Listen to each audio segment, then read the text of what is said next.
Good morning. Thank you all for joining us here today for this timely webinar for GINSA to roll out our new report from partner to ally, the case for a U.S.-Israel mutual defense treaty. I'm Jonathan Rui, GINSA's Director of Foreign Policy, and I'm fortunate to be joined here today by a larger panel than we usually have on our GINSA webinars.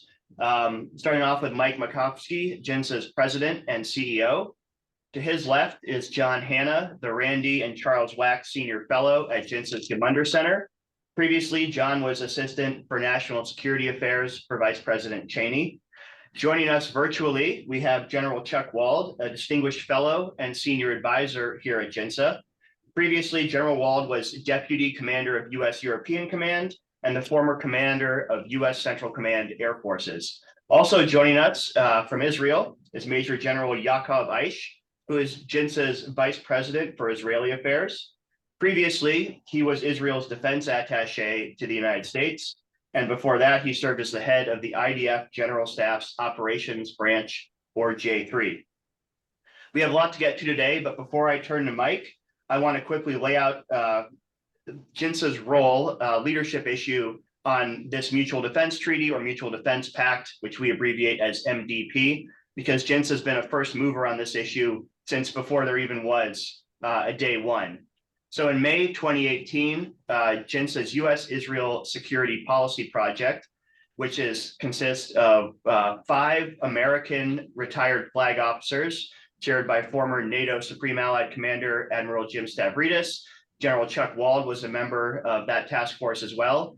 In May 2018, we put out a comprehensive report of ways to strengthen the U.S.-Israel security partnership. One of those recommendations, which was, I think, fairly ahead of its time, was for the U.S. and Israel to agree to a treaty alliance similar to what the United States has with currently 52 allies across 5 continents. Shortly after we put out that report in May 2018, Israel's then ambassador to the United States, Ron Dermer, reached out to Mike to express Israel's interest in this American proposal.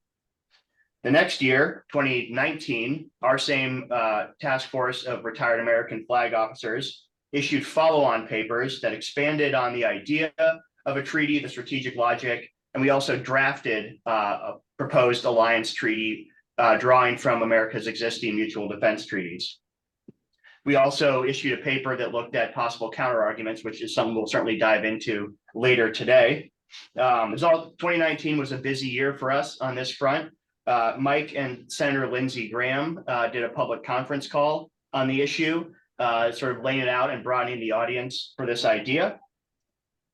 We also had Mike and General Wald issue an op-ed in the Jerusalem Post, addressed mostly to Israeli audiences for our idea.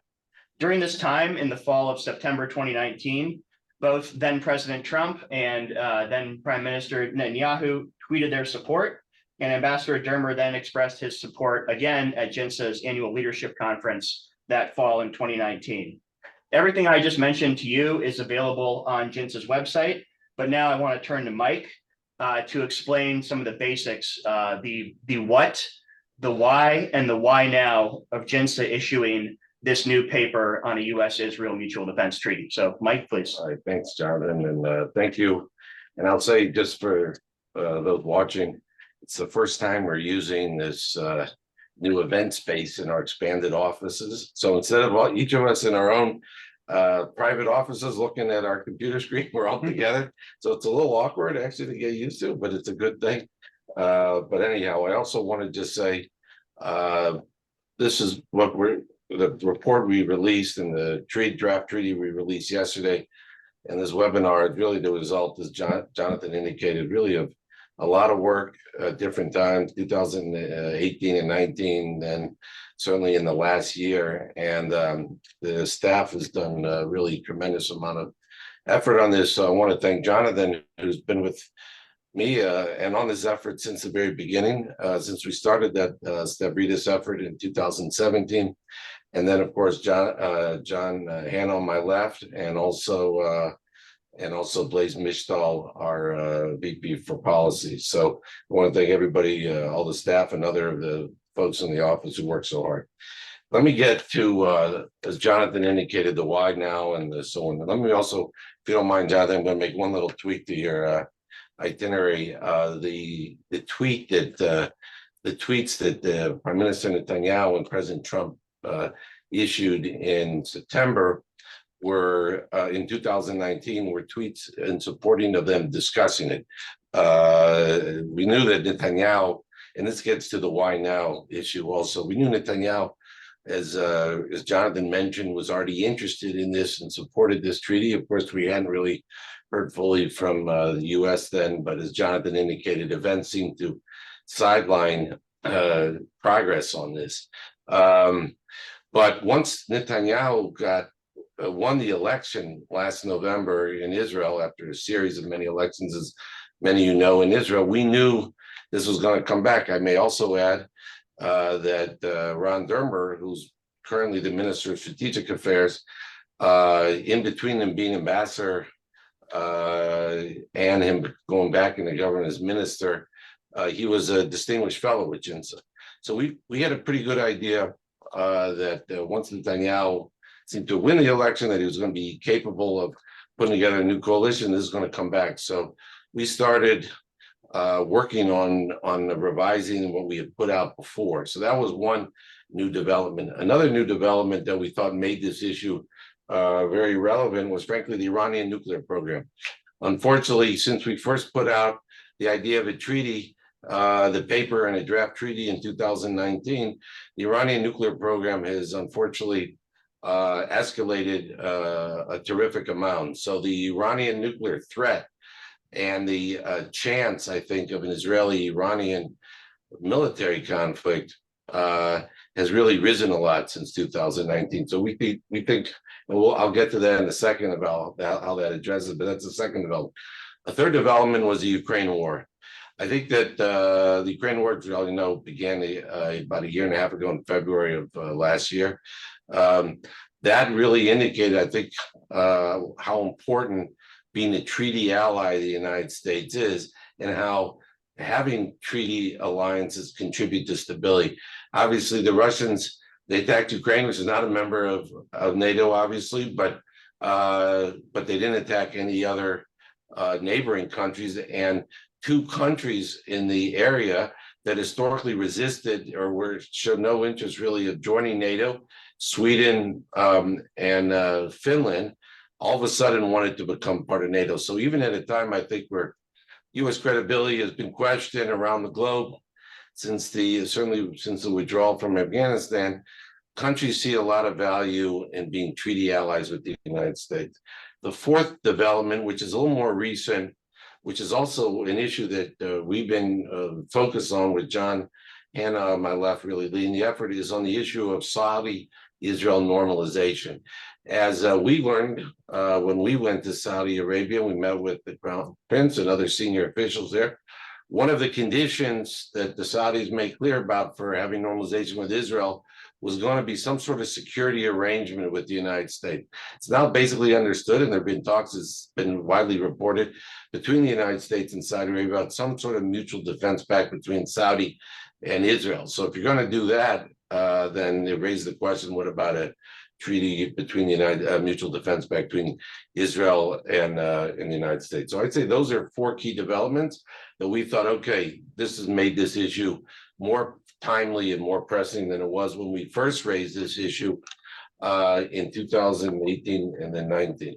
All right, let me get to I'll just highlight a few key elements of the draft treaty. So what we've done is we've drafted a treaty in the paper that we issued yesterday, and the paper explains why we did this and what the value is and why now, and highlight certain parts of the treaty. But we put out a draft treaty, and we've consulted with both governments on this. One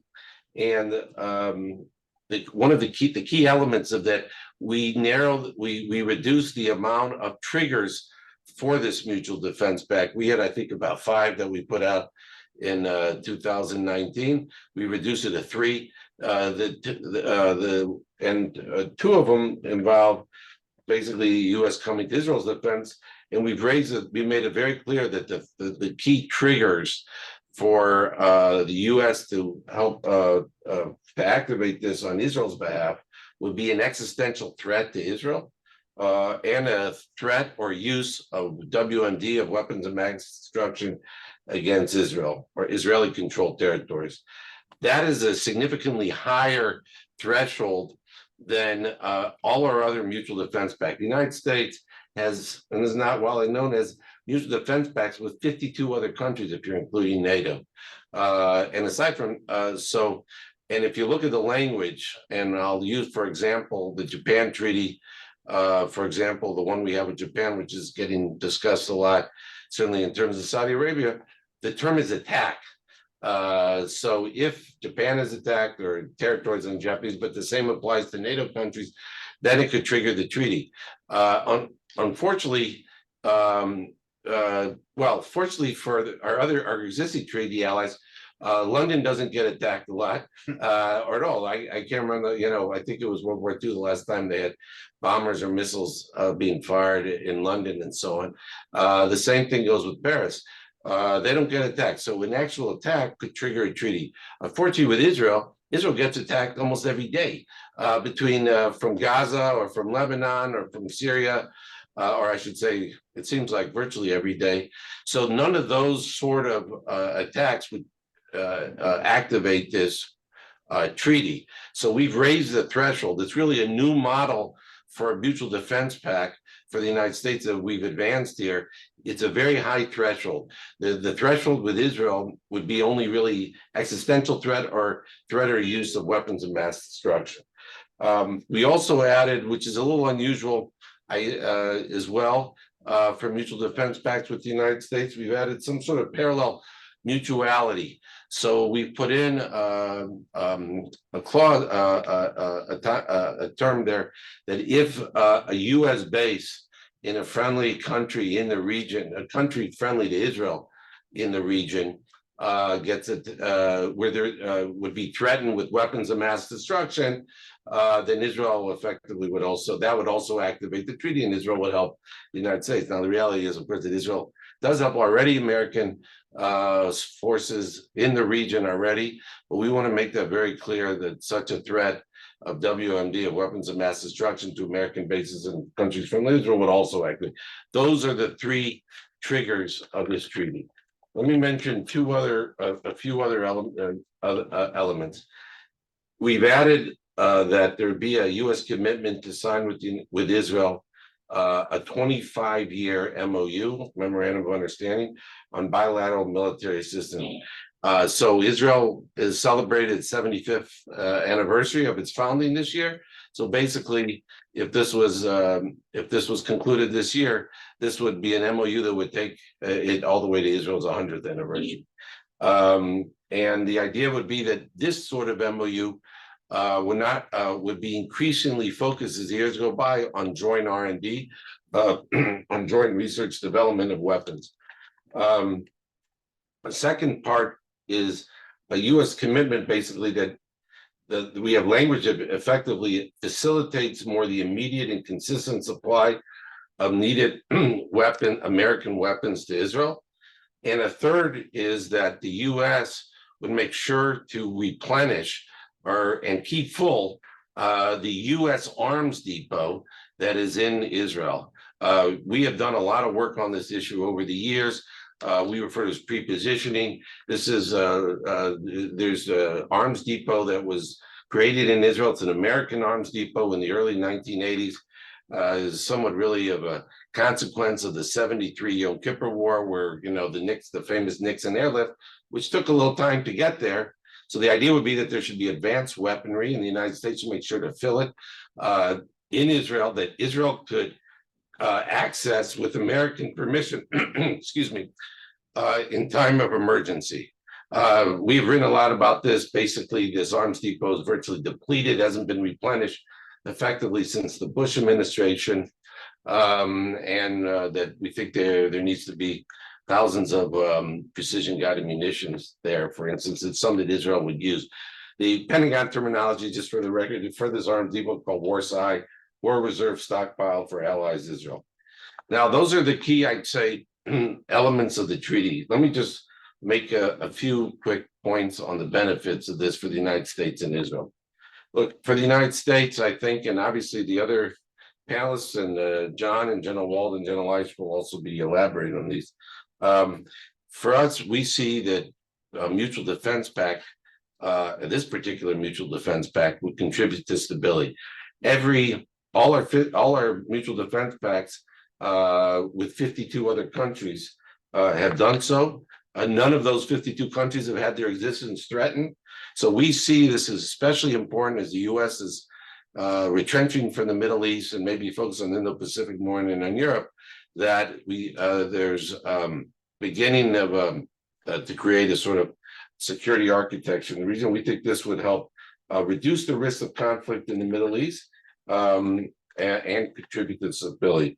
The second issue would be that we see a mutual defense pact is contributing to deterring a nuclear run, and therefore obviating the need for triggering such a treaty. We think that one of what's very important to communicate, which I think gets lost here in Washington a lot, is that the closer that Israel is perceived to the United States, as I should say, the closer that America is perceived as supporting Israel, the less likely the Iranians are to execute a nuclear breakout, and partly because the Iranians would see Israeli military threats against Iran's nuclear facilities as more credible. Secondly, we see that this treaty would cement the bilateral security relationship between Israel and the United States for decades. We also think it would help ensure, as I mentioned, that there'd be a steady supply of weapons to Israel, pre-positioning. But going back to the Iran issue, if, for instance, the Iranians, if Iran did, let's say, make certain moves that could trigger, that would lead Israel, let's say, to believe they're going to do a nuclear breakout in Israel, maybe would take military action, preemptive defensive action against Iran's nuclear facilities. We believe a U.S.-Israel security treaty would help mitigate the severity of an Iranian retaliation and thereby limit the scope and intensity of an Israel-Iranian conflict in the region, which is strongly in America's interest. I think that point, it's not just about deterrence, this treaty, it's about mitigation of a conflict. Thirdly, if Iran still, let's say, crosses that nuclear threshold, breaks out, and let's say Israel doesn't do something or its actions fail, then we think this treaty would help deter Iran from actually using its nuclear weapons against Israel. So I think those three things are very important on the Iranian issue. One, we believe it would contribute to deterrence of a nuclear breakout. If there is a conflict between Israel and Iran or around its Iran nuclear facilities, it would mitigate the severity and scope of a conflict. And third, if Iran did achieve nuclear weapons capability, we think this could help deter Iran from actually using those weapons against Israel.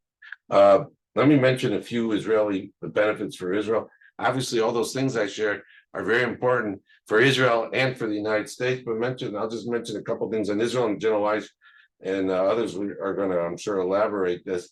But I think by keeping the threshold high for triggering this, it addresses partly some of the concerns inside Israel, particularly its defense establishment, about freedom of action, and that what's in their DNA, which I know all the Americans admire, including our military does, that Israel wants to defend itself by itself. That is a mantra of the Israelis, particularly of its military leaders. We don't want to get in the way of that. In fact, the idea is we believe this treaty would help ensure that Israel gets the weapons it needs, pre-positioned or otherwise, in Israel, so it can defend itself by itself. So the element that America comes to Israel's defense would even have to happen. So we think this would actually obviate the need for Israel. The treaty, in its own way, elements of the treaty would help obviate the need to trigger other elements of the treaty, which is America coming to Israel's defense. I did step on my point a minute ago, and I do think that for Israel, it's very important that this adds stability to the U.S.-Israel security relationship. I think if, and we hope this doesn't happen, but I think it also reduces the risk of the consequences of if there's a president elected here in the United States, someone elected president of the United States who is hostile to Israel. Having the treaty alliance, we think, will keep the relationship within proper bounds and stability. So, and again, I'll just reiterate a point I made a couple of minutes ago. We think that this treaty would really kind of elevate the bilateral security relations in a way it hasn't ever before been, and really cement it and stabilize it and raise it for really decades to come. So I'll stop right there, Jonathan. I think I've spoken enough, but I think I hit a number of the key points, and I'll turn it over. Thank you, Mike. And as Mike's comments suggest, Jinsa's new paper on this topic has been a long time in germination and reflects a lot of the strategic changes that are happening in the Middle East and the opportunities that are arising there. At the same time, as Mike mentioned, Jinsa's proposed treaty here builds on the successful model of deterrence, the extra layer of deterrence that's created by these pacts. As Mike mentioned, I think this is a point worth driving home. In the more than 70 years, the United States has had this globe-spanning network of mutual defense treaties. No war has ever threatened the existence of a U.S. treaty ally. And I also want to just reinforce for everyone, as Mike mentioned, some of the treaties, like our bilateral treaty with Japan, is fairly narrow in the triggers that would activate the treaty, specifically an attack on Japanese territory or U.S. forces stationed there, compared to, say, NATO, where the trigger is an attack on Europe, on North America, Mediterranean, or in the Atlantic, much broader.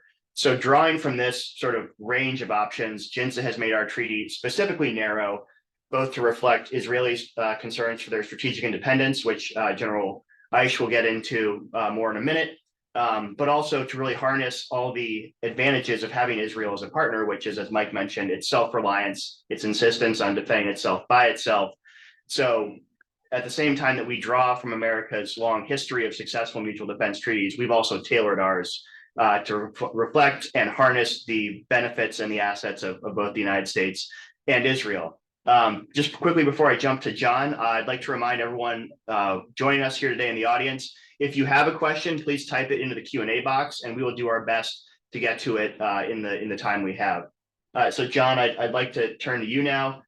Mike laid out at the beginning some of the key things that are happening around the world that make our issuance of this report particularly timely. And I think back to the span of the first 10 or 15 years of the Cold War, when the United States was busy going through pactomania, as we call it, where we built this sort of international security architecture premised on these mutual defense pacts. And as Mike suggested, the mutual defense treaty that we're proposing wouldn't occur in a strategic vacuum in the Middle East, but rather it's part of what we call in our paper a larger historic opportunity to sort of build a more sustainable new U.S.-led regional security architecture. Could you, for our audience, elaborate on some of the larger situation in the Middle East where this is taking place, and how a U.S.-Israel mutual defense pact would fit into this opportunity that we're teeing up in this report? Yeah, sure, Jonathan. I'll try and be as brief as possible, because I really do want to, I think it's important that everybody hear from our generals, both the U.S. and Israeli general, on the implications of this pact for both countries. Before I start, I do want to, Mike gave us some praise, but Mike McCoskey, really, I think, together with Jonathan, who have been there since the creation at Jinsa with Admiral Stavridis and General Wald, this whole idea of a possible U.S.-Israel defense treaty, listen, we all know the history of this. There's been a lot of skepticism, both in the American and Israeli national security establishments over the years about doing something like this. I think the way you've crafted this treaty, the research you've done, and thinking through how you can do this that in a way that both maximizes our ability to take advantage of what a treaty alliance with the United States actually brings to global security, while at the same time mitigating the concerns and addressing in a serious way the concerns that people have about a possible treaty, especially in terms of Israel's freedom of action, its ability to defend itself by itself. I think you really have hit the sweet spot here. You've endured, you've been resilient, you've stuck with this. And I think personally, based on some conversations that I have, I think this is going to be an important issue. I don't know if we can get it done in the whole context of this very complicated negotiation now between the United States, Saudi Arabia, and Israel. But I think this issue is going to be an important part of this conversation. And when we look back in history, if we're able to get something done in terms of this overall package that I think really is going to transform the geopolitics of the Middle East in a very important way, if we can do it, I think this idea of a U.S.-Israel treaty alliance is going to be a really seminal point. And so all kudos to you and to Jinsa for doing this. Jonathan, this question of what does this mean beyond the U.S.-Israel security treaty? The Middle East is in really dynamic flux right now. Over the last 15 years, deep concerns in the United States about the rise of China. We're obviously participating in a brutal war in Europe again against real peer competitors of ours in Russia and China. And for 15 years, the United States the message has been, we're kind of leaving the Middle East. We're going away. And yet the Middle East, historically, for at least the entire time since World War II, if not before, has been an absolutely critical part of the world to the United States, in particular because of the energy supplies there that the entire global economy is dependent on. And so we continue to have deep interests in the Middle East in issues of non-proliferation, of counterterrorism, of maintaining the freedom of global commerce, making sure that energy can get out to fuel the global economy, and particularly our allies in Europe and Asia, who remain very dependent on fossil fuels out of the Middle East. So for us to have those kind of interests and the message to be, well, we're getting out in order to deal with problems in Europe and China, in Asia, we obviously created an increasing vacuum in the Middle East. We didn't have any kind of structure in place to actually continue to defend America's very critical national interests in the stability and security of this part of the world. And into that vacuum, of course, we've seen what's happened. The Russians rushed into Syria in particular, and Iran. The Chinese are penetrating the region. The Iranian, their aggression has been on the ascendance. And all of our allies and traditional partners in that region have grown incredibly nervous and concerned about this situation. Lots of them, particularly on the Arab side, are engaging in all kinds of problematic hedging behavior because they don't know where their traditional great power patron, the United States, is. So they're cozying up at times to the Chinese, to the Russians.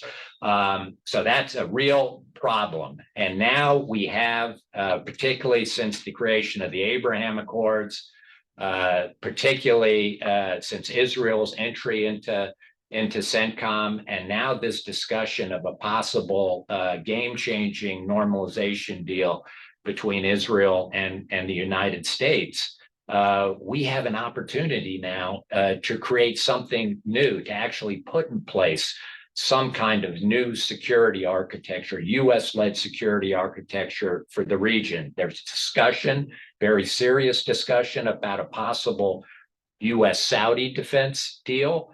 And as Mike says, it wouldn't make sense if at the same time you weren't talking about a potential defense deal with the ally in the region that's actually the most militarily capable of contributing to regional security. It has the most innovative and dynamic economy in the Middle East and the best intelligence service in the Middle East.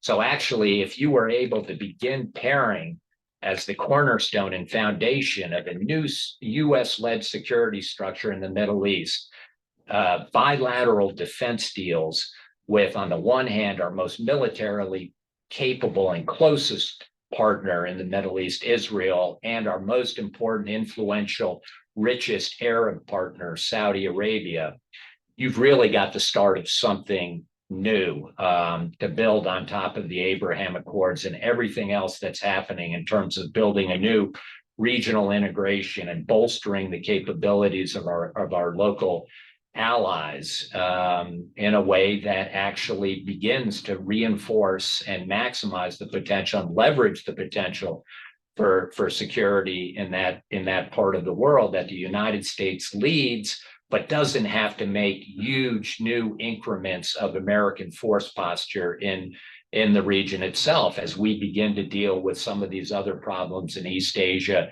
and in Europe. I would also say that I think the last time the United States actually made a new bilateral treaty alliance, as opposed to adding new partners to an existing treaty alliance in NATO, last time was probably almost 60 years ago, I believe. More than 60 years ago. 1960. Right. So this is a major statement when the United States decides it's going to do a treaty alliance with one of its major partners. I think there has been a narrative, as I've said, for 15 years, through at least three presidencies, that the United States is turning its back, pivoting away from the Middle East, creating this vacuum. For the United States now to make this kind of statement that we're actually here to stay, that we are doing permanent treaties of alliance with our key partners in the region,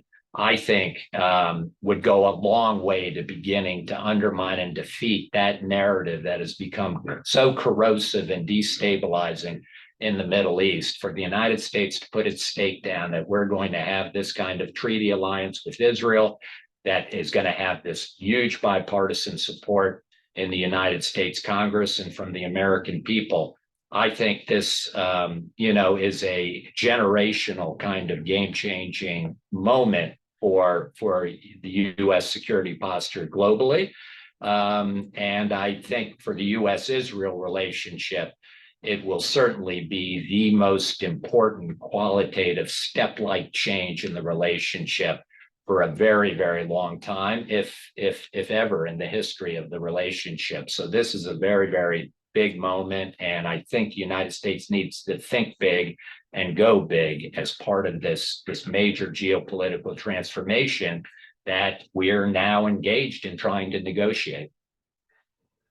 Thank you, John. And I have obviously several large follow-on questions, but we do have a large panel to get to. So time permitting, I'd like to circle back to some of those issues. But actually, General Aish, I want to jump to you next. So we've heard the American side of this, and this MDP was an American idea.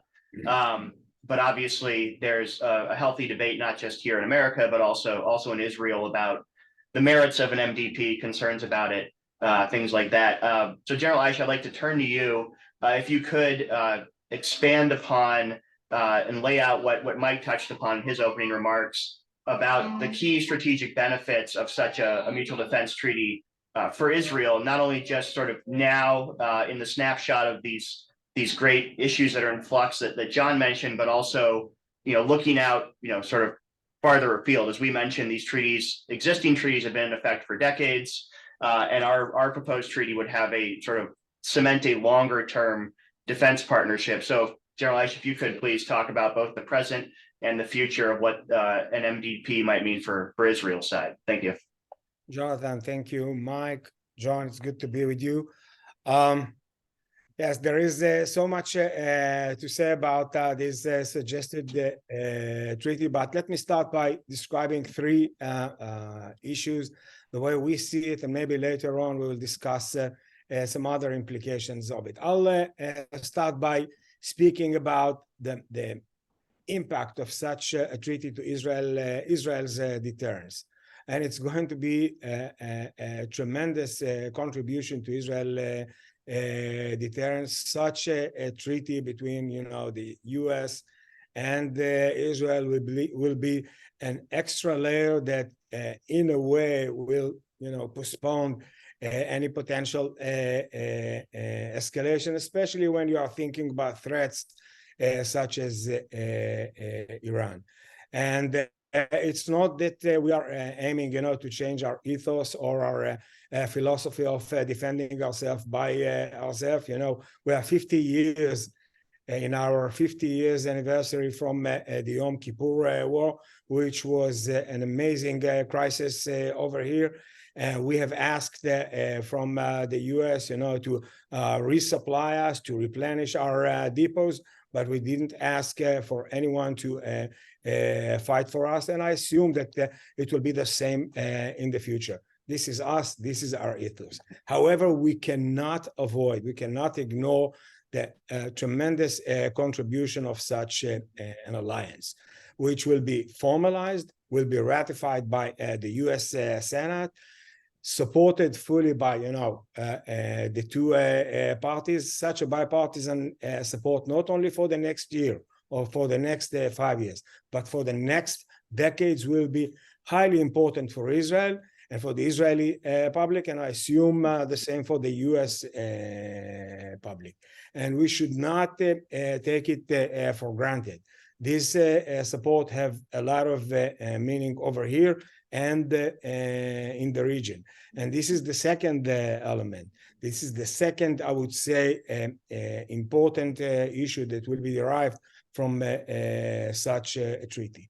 The third issue that will be derived from such a treaty is the influence on the region, especially about the moderate access, the moderate countries in the region. John have already mentioned a possible agreement between the U.S. and Saudi Arabia.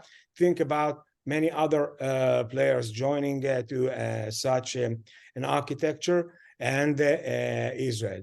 Think about the second layer. What can Israel contribute to the U.S. and to the region in that sense?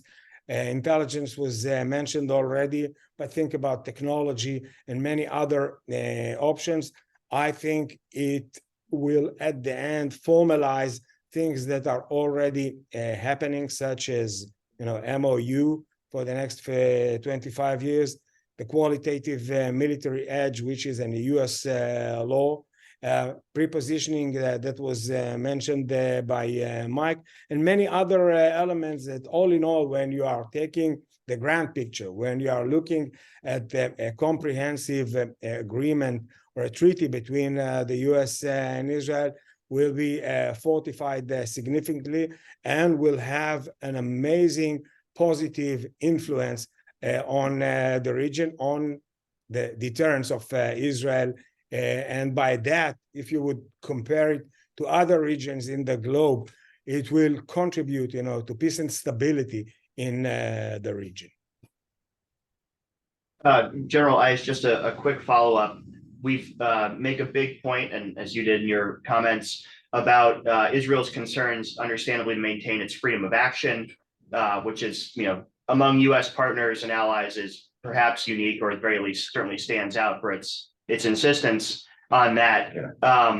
And one of the things we emphasize in this paper is all U.S. mutual defense treaties are not binding in the sense that automatically requires one ally to do X, Y, or Z predetermined in advance if the other partner is attacked or threatened.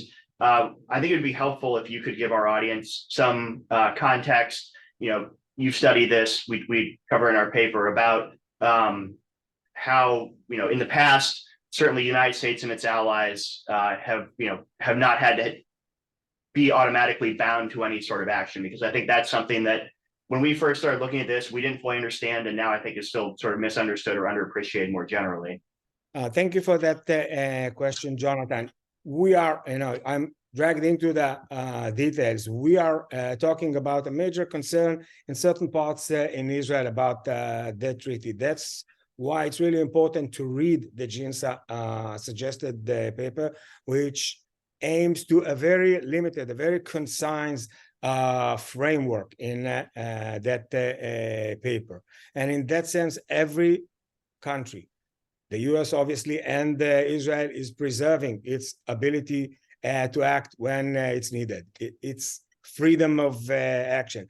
And every kind of interference, every kind of collaboration is based on a mutual agreement. And if we would go back again to similar cases in the Pacific as an example, you can see that the contrary was achieved, peace and stability. If you would go to the case in Afghanistan, every country have came into the case of Afghanistan, contributing whatever they thought will be useful to their interest and the US interest.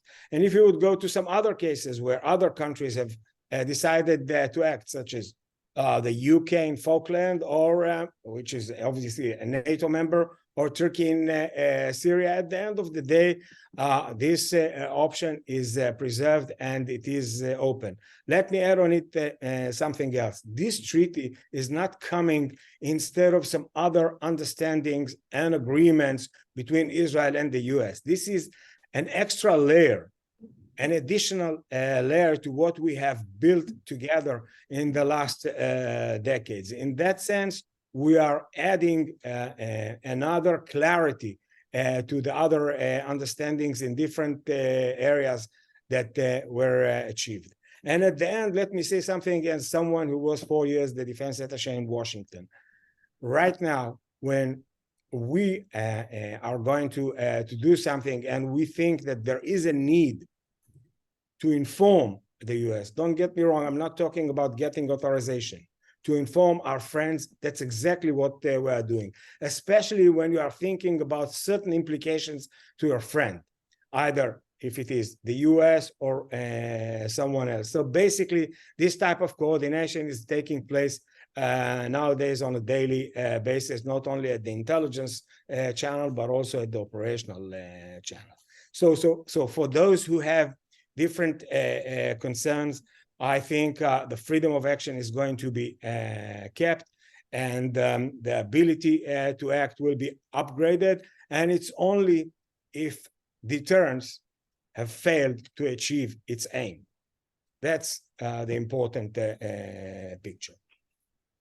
Thank you, General Aish. And I would just to add on to that, the treaty that we have drafted that's available in our new report, and then also in the discussion of what makes these treaties tick, I would note that there's the famous Article 5 provision, which is an attack on one is treated as an attack on all. That Article 5 only requires that the two countries consult with one another whenever they feel, whenever one of them feels they're threatened or coming under an attack. And again, our treaty explicitly models existing U.S. mutual defense pacts in that the two countries can do this or do this in accordance with their own constitutional processes and provisions. So in Israel, the basic laws; here in the United States, the Constitution, which again, we found is something that is perhaps underappreciated in how these mutual defense pacts operate, but it goes to the point about preserving strategic independence and freedom of decision-making for both countries.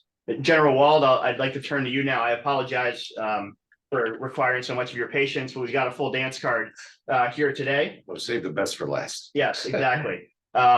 So General Wald, I'd like to leverage your past experience, both as a deputy commander of U.S. European Command, which when you were there, Israel was a member of that combatant command, and also your past experience in Central Command, which is the combatant command for the broader Middle East, and which Israel is now a member of. So you've worked with Israel certainly plenty in the past. You have an innate understanding of America's global security architecture and force posture. Could you explain for our audience sort of how you see a U.S.-Israel mutual defense pact in terms of what it would mean for U.S. force posture in the Middle East, and sort of how Israel's insistence on defending itself by itself would factor into our broader U.S. strategic concerns? Yeah, no doubt about it. The first of all, I got to commend you and Mike and John and Aish for that matter excellent report. I mean, the work that's been done with this, as Mike alluded to with Ambassador Dermer and others, is really important. Let me focus on the part that I probably feel more comfortable with, and that's the military implications for the U.S. There's a couple things. One is, there isn't a direct parallel comparison, but the Ukraine situation kind of has some parallel implications for U.S. forces and NATO forces, for that matter, and timeliness. First of all, I do agree 100% this would be a deterrent to Iran, knowing that there are severe consequences if they attack. The one thing I will make is a parenthetical caveat that you've addressed, but we should talk about a little bit more, and that is basically the fact that Iran has Hezbollah in Lebanon and other surrogates in the region, and I think that probably has to be detailed a little bit, particularly a attack from Hezbollah as a surrogate of Iran from Lebanon, from the standpoint of the treaty and the implication of the United States being involved. But that being said, I will say the biggest issue for me as a military person is deterrence. The fact that there's a credible threat to an Iranian attack on Israel, that the United States will automatically, in this case, because of a treaty commitment and agreement, will then be there immediately to defend and participate in the defense of Israel, is a big, huge deterrence, and time is of the essence. The one huge difference in Ukraine in this case is the fact that Ukraine has strategic depth. Israel does not. So if somebody starts attacking Israel, there's going to be serious consequences in a very quick fashion. So I think the number one issue for me as a military person would be that it buys time by virtue of the fact that we will be prepared to respond immediately. We won't have a debate here. There won't be a discussion. Number two, in that case, we also will have planning, official planning. Now, there's no doubt military people do planning all the time. I get it. We have discussions when I travel to Israel. We'd have informal discussions, but there wasn't any official planning on paper. And this kind of treaty would force the United States to do a plan to respond to an attack on Israel, a serious plan. That would be a collaborative plan with Israel. So you'd have pre-planning done, which would then take into effect all the logistics considerations, all the other parts that would be important. The immediacy issue is the other part, and I kind of alluded to it and talked to it a minute ago, but because of the location of Israel and the strategic depth that they lack, there's an immediacy issue that Iran would have to calculate. If you're going to take a chance, this isn't going to be a debate in Congress someplace over several weeks. It isn't going to be a debate in the administration from a National Security Council standpoint. And we aren't going to debate with other allies about what the response is going to be. The response will already be built in. There will be an immediate response. It will be pre-planned. We'll have the munitions and logistics set in place to do that. And I only see goodness coming from this, because I think as we waffle, if you will, a little bit down the road on this issue into the future, it only gives Iran more of an opportunity to take advantage of surprise, a bolt out of the blue type attack, which is probably their only chance. And so I think this is a kind of a no-brainer from a military perspective that would really be good for the United States. John, is there something you wanted to add? Well, Barry, I just want to mention one thing that we haven't mentioned that I think is incredibly important and will be important. Certainly, if this ever gets to the whole normalization issue with the Saudis and Israel, and what part of the package gets debated in the United States Senate, is that we have uniquely in this treaty built in an article regarding strategic trade, technology cooperation into the future with Israel on both civilian and military architecture in order to ensure our supremacy in this area that is clearly aimed at China. Yes. And addressing the China concern. So it puts this treaty in that great power competition context as well, and sets kind of a new bar on that issue as we looked at negotiating possibly something with the Saudis as well. That will also be hopefully a very important element of that treaty. So not only are you consolidating these major strategic partnerships in a way that is going to transform the security of architecture of this region for generations to come, but you are potentially locking out the Chinese from this critical part of the world in any serious strategic terms for a generation to come. And you are also, let's face it, we've had instances in the past where, for a variety of reasons, the US and Israel are occasionally on different pages regarding China. There's been some friction.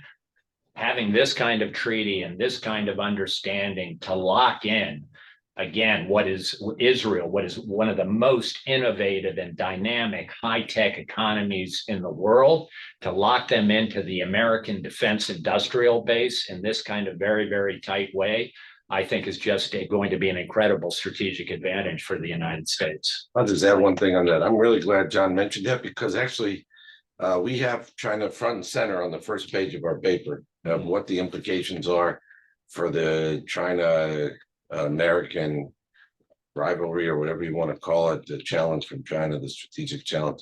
So I'm really glad you mentioned, because it really is important. This, and you're remiss not highlighting that earlier on.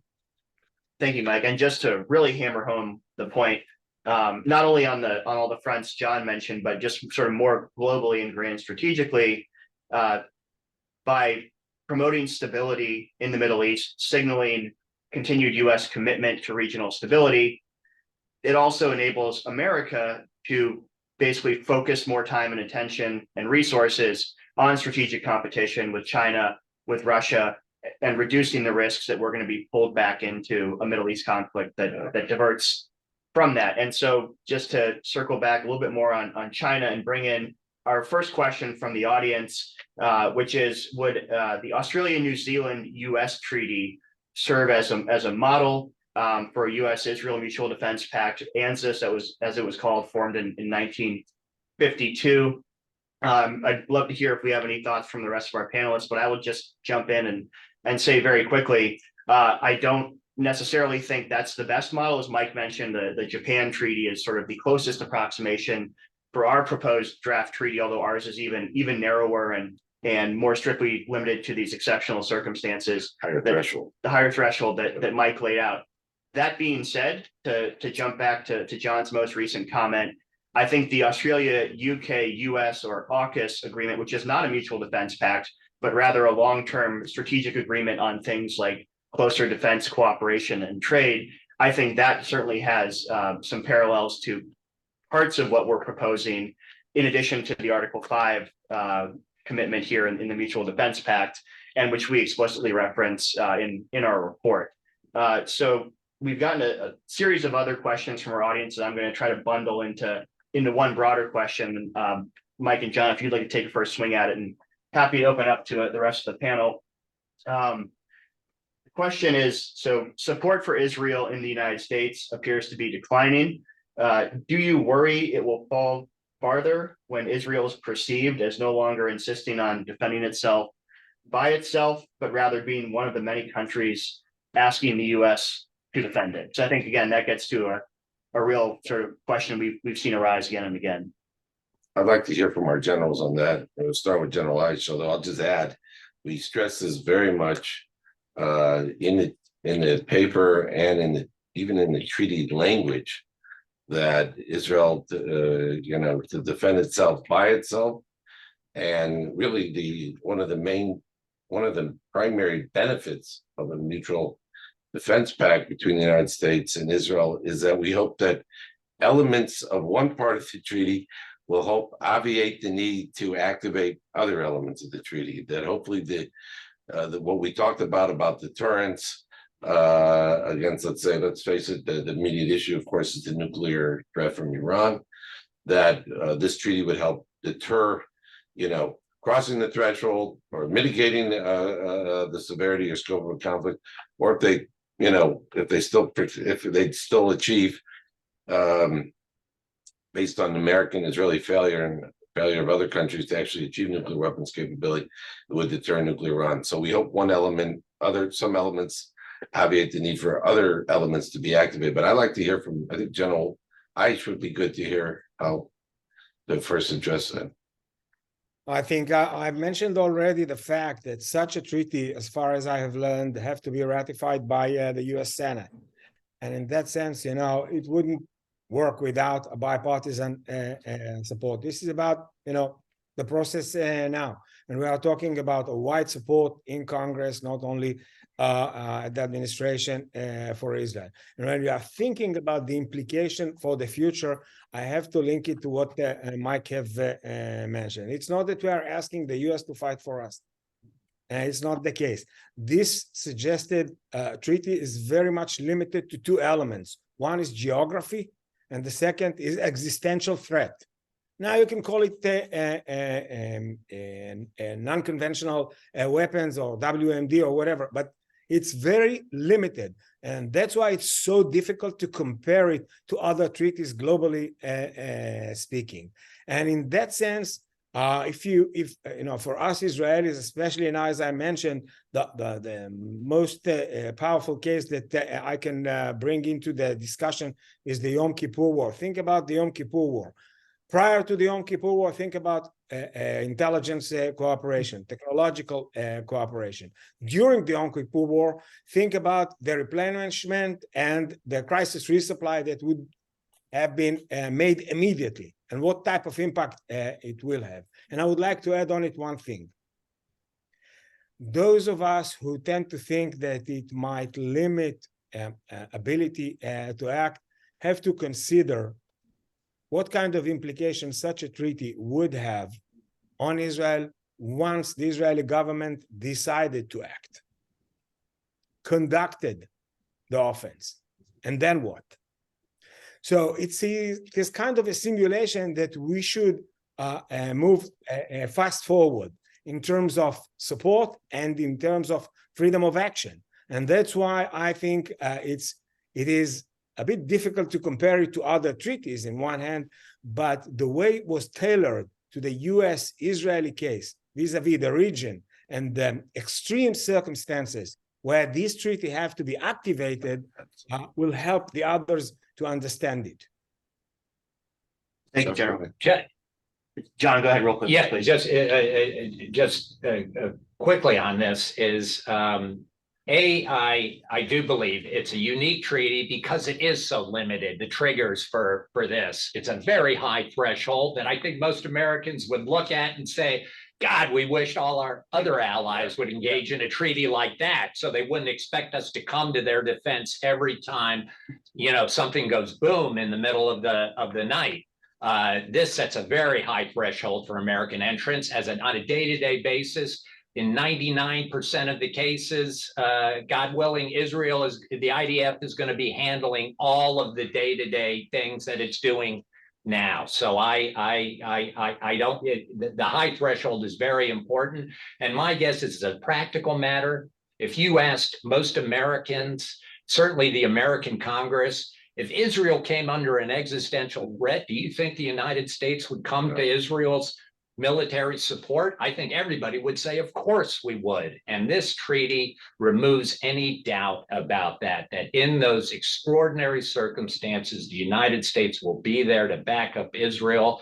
I don't think it hurts Israel's ethos of being willing to defend itself by itself in 99.99% of the cases. And what it does is it sends a very clear, unambiguous message that removes any unclarity for our worst adversaries in the region, primarily the Iranians, that if you ever think about doing what you said you want to do for the last 40 years and destroy the only Jewish state in existence, you're going to have the United States to tangle with as well.